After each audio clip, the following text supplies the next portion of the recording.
Imagine waking up one day and realizing you've lived the same emotional day for the last 10 years. Different faces, different jobs, different cities, yet the pain feels eerily familiar. That heartbreak, it echoes the one before it. That failure, it mirrors the same wound you swore you had healed. You convince yourself it's just bad luck or circumstance, but what if it's something far more unsettling? What if the pain isn't following you? What if you're the one leading it? Look closely at your life. Not the polished version you present to others, but the one that exists quietly behind your eyes. The one that shows up when you're alone, when your guard is down, when your mind starts to wander in the silence of the night. That familiar shame, that buried resentment, the echo of a parent's disapproval, the smirk of rejection, the persistent sense that you're not enough. You bury it, distract yourself, rise again, but eventually, it returns. Why? Carl Jung, the Swiss psychiatrist and father of analytical psychology, once said, "Until you make the unconscious conscious, it will direct your life, and you will call it fate." In that single sentence lies a haunting truth. Most of us are not living our lives. We're reenacting our wounds. But here's the paradox. We don't repeat our pain because we enjoy it. We repeat it because it's familiar. And in the twisted architecture of the psyche, familiarity often feels safer than change. Have you ever wondered why people leave one toxic relationship only to find themselves in another that feels the same? Why someone escapes a traumatic home only to recreate that chaos in their adult life? Why do we sabotage joy when it finally arrives? Why does success feel empty when we get it? Why do we keep choosing the very thing that breaks us? This isn't coincidence. This is architecture. Not of the world, but of the self. Jung believed that each of us carries a hidden blueprint, an unconscious narrative formed in the earliest years of life. It's not the story we consciously choose, but the one that was written for us by experience, by trauma, by silence, by absence. A story that speaks in symbols, dreams, habits, and recurring pain. Imagine your mind as a theater. In the light, you act out your chosen roles, the achiever, the helper, the rebel, the peacemaker. But in the shadows, other actors lurk, forgotten memories, childhood wounds, unresolved rage. These shadows don't sit quietly. They pull the strings from behind the curtain. And every time you think, "Why does this always happen to me?" you're glimpsing their presence. Jung called this the shadow, the part of ourselves we repress, deny, or simply don't know exists. And like a ghost, the shadow finds ways to haunt us until we acknowledge it. Pain becomes its messenger, repetition its signal. But here's the cruel twist. The more we deny the shadow, the louder it becomes. And the more it hurts us, the more we fear it. So we distract ourselves, relationships, work, scrolling, substances, spirituality, even self-help, all in an attempt to escape the echo of the same old wound. Yet, inevitably, the cycle resumes. The lover becomes a stranger. The job becomes a prison. The dream becomes a burden. And then we say, "This always happens to me." But what if you're not cursed? What if you're unconscious? What if pain is not the enemy, but a mirror, showing you something you're not yet ready to face? What if your most destructive patterns are not signs of failure, but encrypted messages from the forgotten parts of you, asking to be seen? What if healing isn't about escaping your pain, but finally recognizing its face? The question then is no longer, "Why does this happen to me?" but "What am I refusing to see?" And that's where our journey begins. Because if you can't make the unconscious conscious, you'll never know whether you're making choices or just reenacting wounds. You'll never know whether that relationship was love or a trauma bond. Whether your ambition is freedom or the echo of a parent's expectations. whether your silence is peace or fear disguised as wisdom. So ask yourself, what pain do you keep repeating, and what part of you keeps choosing it? Let's go deeper. You weren't born broken. You were born open, receptive, porous, absorbing everything. As a child, you felt more than you understood. You didn't analyze, you internalized. You didn't have the language to question, only the nervous system to respond. Every scream, every silence, every withheld embrace became part of a blueprint, unspoken, but deeply felt. And it's from this blueprint that your unconscious patterns emerge. Carl Jung saw the human psyche as a vast, layered world. On the surface, consciousness, what you know, what you believe, what you choose. But beneath it lies the unconscious, a territory of forgotten memories, repressed feelings, unmet needs, inherited beliefs. You don't see it, but you live it. It speaks not in words, but in repetition. You repeat your pain not because you're weak, but because some part of you still believes that if you reenact the trauma, maybe this time it will end differently. It's the child hoping that if they just perform better, they'll finally earn love. The adult hoping that by fixing others, they'll be chosen this time. The overachiever hoping that if they just accomplish enough, the emptiness will be filled. But it never is, because the wound doesn't heal through repetition. It heals through recognition. Psychologically, this is the core of repetition compulsion, a term later popularized by Freud, but deeply understood by Jung in his concept of complexes. A complex is like a splinter in your psyche, a wound around which behaviors, thoughts, and emotions form in circular, self-reinforcing patterns. Imagine you were neglected emotionally as a child. You may unconsciously seek out partners who mirror that coldness, not because you want to be neglected, but because your psyche is trying to resolve the original wound through reenactment. You're trying to master what once overwhelmed you, but instead of resolution, you get repetition. Instead of healing, you get haunting. And the reason it keeps happening is because your conscious mind isn't running the show. Jung emphasized that the unconscious isn't just a repository of darkness. It's also creative, mythic, symbolic. It uses dreams, projections, synchronicities. But if you ignore it, if you reject your inner life in favor of rational control or surface-level positivity, it retaliates. You become anxious without knowing why. You develop irrational fears, obsessions, compulsions. You attract the same toxic dynamics again and again. The philosophical dimension deepens here. Friedrich Nietzsche once wrote, "There is more wisdom in your body than in your deepest philosophy." What he meant was that the body remembers. The body is an extension of the unconscious. Even when the mind forgets, the body holds on through tension, fatigue, anxiety, addiction. Pain becomes embedded in muscle memory, in breath patterns, in posture. That tightness in your chest when you're vulnerable, that clenching in your gut when you're asked to speak up. These are not random. They are echoes of earlier moments when expressing your truth felt unsafe. So the hidden problem isn't just psychological, it's somatic, emotional, philosophical. It's the mistaken belief that if we just try hard enough, we can outrun our pain. But Jung, Nietzsche, and even Schopenhauer remind us, you cannot outrun what lives within you. You can only integrate it. Integration means facing the parts of yourself you've spent your life avoiding, the guilt you shoved down, the anger you judged, the grief you buried beneath performance, the shame you disguised as perfection. And yet society trains us to do the opposite. We are taught to move on, stay positive, let it go. But how can you let go of something you've never even looked at? Aldous Huxley warned that in a world of constant pleasure and distraction, the self gets diluted.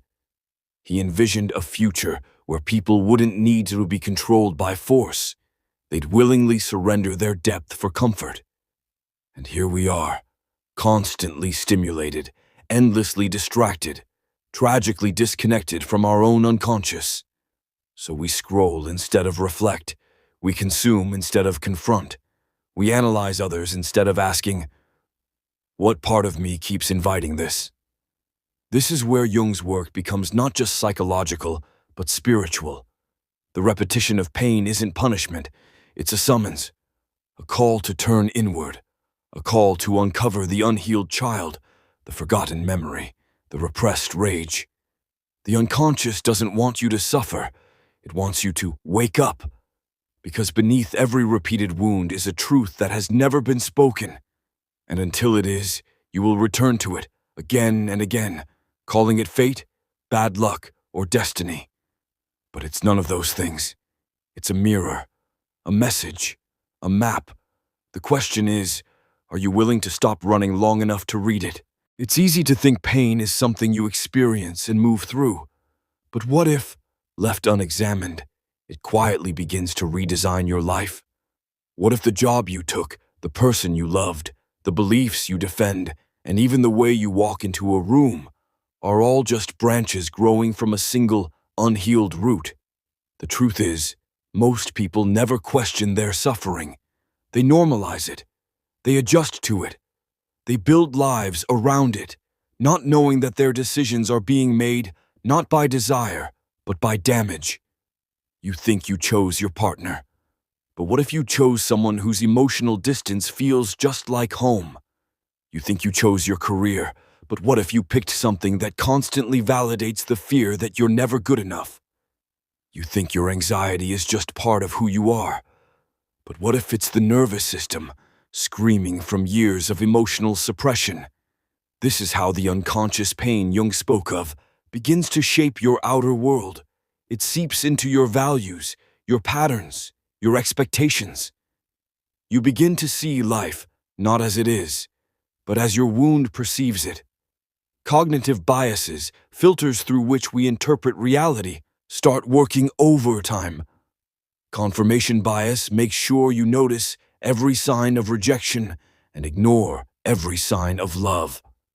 Negativity bias convinces you that the worst outcome is not just possible, but inevitable. The spotlight effect makes you feel like everyone is watching you, judging you, waiting for you to fail. And so you live carefully. You say less, dream smaller, smile more when you don't feel like it. All in the name of safety. But what you're really doing is reliving the past in slow motion. This is the cost of unexamined pain. It becomes your compass. And what's worse, society rewards this. The most trauma-driven behaviors often look like success. Hyper-independence is applauded, but it's often just a survival response from never being able to rely on anyone. People-pleasing gets called kindness, but it's usually a form of emotional self-erasure learned in chaotic or conditional environments. Perfectionism is seen as high standards, but it's the polished mask of someone terrified of being seen as they truly are. We call them traits, but they are traps. And over time, this creates a dissonance, a sense that you're performing your life rather than living it, that you're succeeding on paper but starving on the inside. You post the smiling photos, wear the curated outfit, say the right things, but underneath, there's a dull ache. The sense that something essential is missing, that something is you, your real self, the one that was buried long ago under layers of roles, expectations, and unhealed grief. Jung warned that the refusal to engage with the unconscious creates a divided self, a life of fragmentation, of constant inner conflict. You say yes, but mean no. You feel joy and guilt at the same time. You chase love and then sabotage it. You succeed and then feel empty. It's like walking through life with a phantom limb. You can't see what's missing, but you feel it. And no amount of achievement, romance, money, or spiritual bypassing will fill the gap. But the consequences don't stop with you. Unhealed pain is contagious. It spills into relationships. Parents unconsciously project their wounds onto children. Lovers punish each other for wounds that existed long before they met. Friends betray themselves to stay accepted in trauma-bonded dynamics. Generations recycle the same emotional inheritance, not because they want to, but because no one ever stopped to name the pattern. We think we're choosing, but we're often just replaying. We think we're connecting, but we're often just surviving. We think we're healing, but without awareness, we're just hiding pain in prettier places. This is how entire cultures become trauma-driven. Think about it. Consumerism thrives on inadequacy. Social media exploits comparison. Productivity culture rewards burnout. Entertainment numbs emotion. None of this invites self-reflection. It suppresses it. And the more distracted we are, the less likely we are to ask, is this really who I am? Instead, we chase dopamine instead of depth, validation instead of meaning, speed instead of stillness. We become fluent in everything except ourselves. And here's the paradox. The more disconnected you become from your inner world, the more susceptible you are to the outer one. You follow the trends, mimic the opinions, buy the lifestyle. You think you're expressing yourself, but you're often just expressing your wounds through what you consume, support, and desire. The tragedy is not that people suffer. Suffering is part of being human. The tragedy is that we suffer without knowing why. We bleed without knowing where the cut is. We cry without knowing who we're mourning. We run from mirrors and wonder why we feel lost. But all of this, the repetition, the confusion, the exhaustion, is not a sign of failure. It's a signal. A sign that the mask no longer fits, that the script you've been reading from no longer resonates, that your unconscious is begging you to stop performing your pain and start understanding it. Because once you see the pattern clearly, it begins to loosen its grip. But that clarity comes at a cost. You must be willing to go where few dare to go. Inward.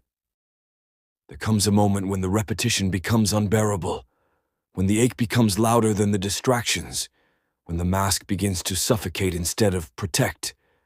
That's the moment of rebellion, not against the world, but against the lie you've been living.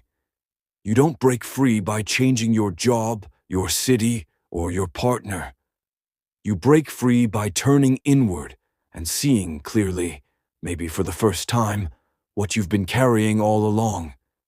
And it won't be easy, because the rebellion begins where most people stop, at the threshold of discomfort.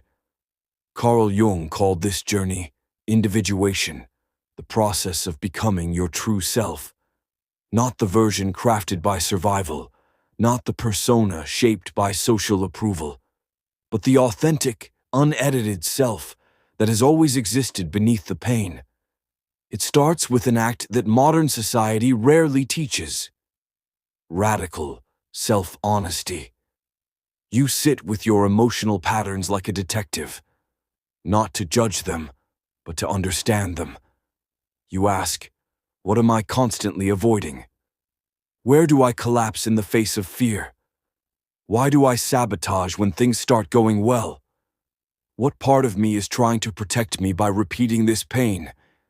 And you don't run when the answers sting, because pain, when seen without flinching, becomes revelation. Take the good child who grew up always pleasing others. That wasn't virtue, it was survival. A response to an environment where love was conditional. They learned that self-abandonment was safer than rejection. But now, as an adult, that same strategy leads to resentment, burnout, and a loss of self. Or the person who's constantly busy. Workaholism isn't always ambition. Sometimes it's anesthesia. A way to outrun the stillness where the wounds speak, or the one who never asks for help. Hyper-independence feels like strength, but often it's the scar tissue of betrayal. a self-protective wall built brick by brick in childhood, reinforced by every letdown, every broken promise. When you begin to see these patterns not as personality flaws, but as adaptive strategies, something shifts. You stop blaming yourself. You start listening to yourself. And here's the most radical part of the rebellion. You stop trying to fix your pain. Instead, you start to befriend it, because what you resist persists, but what you embrace transforms. Jung taught that the shadow, once integrated, doesn't disappear. It becomes power. The rage you were taught to suppress becomes boundary setting. The grief you numbed becomes depth and empathy. The fear you denied becomes intuition. This is not metaphorical. It is biological, emotional, spiritual transformation. You begin to rewrite the nervous system's default responses. You move from reactivity to presence, from collapse to clarity, from survival to choice. And it's not a one-time event, it's a lifelong practice. One breath at a time, you choose to respond instead of react. One memory at a time, you offer compassion where once there was shame. One relationship at a time, you break the cycle. It's slow, it's unglamorous, it won't go viral on social media, but it's real. And over time, something even more beautiful begins to happen. You stop needing pain to grow. You no longer require chaos to feel alive. You stop repeating old stories, not because they're gone, but because you finally read them to the end. And now, you get to write something new. There's also power in learning the language of the unconscious, in paying attention to dreams, projections, synchronicities, Jung's gateways to the soul. When your partner triggers you, you don't immediately blame. You ask, what are they reflecting back to me? When a dream keeps returning, you wonder, what is this image trying to reveal? And when discomfort arises, you don't run, you sit, you listen. You ask, what is this pain asking of me now? And this is where the rebellion becomes sacred, because now you're not just healing for yourself. You're breaking generational chains. You're disrupting cultural scripts. You're becoming the kind of person who can hold love without fear, pursue purpose without self-abandonment, and live with integrity even when it costs you approval.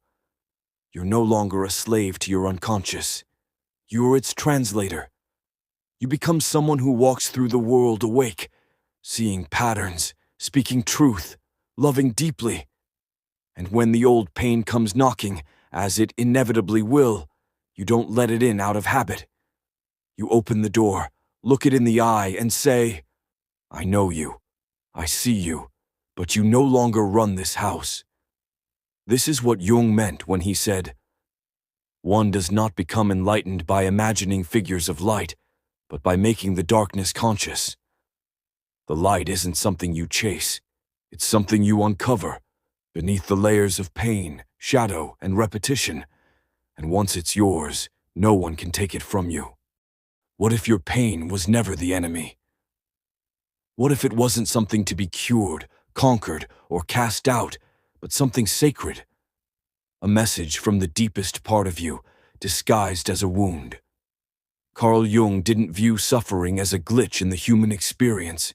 He saw it as a gateway, the doorway through which the self becomes whole. The repetition of pain, then, is not senseless. It's a summons, a knock at the door of your consciousness, asking, will you finally listen?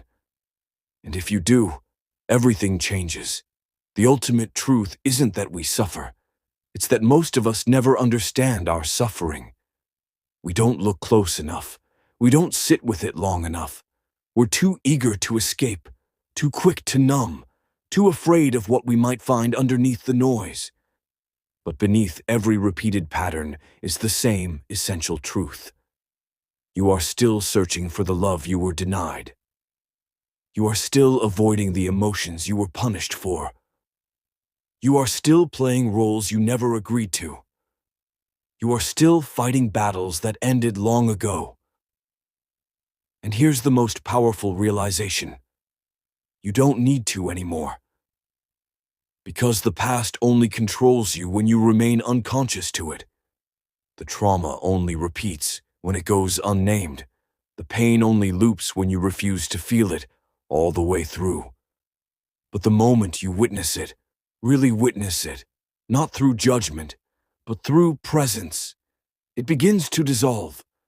Not because it disappears, but because you're no longer feeding it your fear. And in that moment, a new self begins to emerge. Not the version of you that hustles for worthiness, not the echo of your childhood wounds, but a self that is sovereign, grounded, clear, a self that no longer needs to repeat pain in order to feel alive. You begin to live by choice, not by compulsion. You begin to love without losing yourself. You begin to speak not to be heard, but because your voice matters to you. This is the alchemy Jung spoke of, the transformation of shadow into power, of pain into purpose, of unconscious habits into conscious choice. And the journey doesn't end in a mountaintop revelation. It ends in something quieter, simpler, realer, a moment where you sit alone, in silence, and feel peace, not because life is perfect, but because you are no longer at war with yourself. No more masks, no more pretending, no more calling it destiny when it's really just fear wearing a familiar face.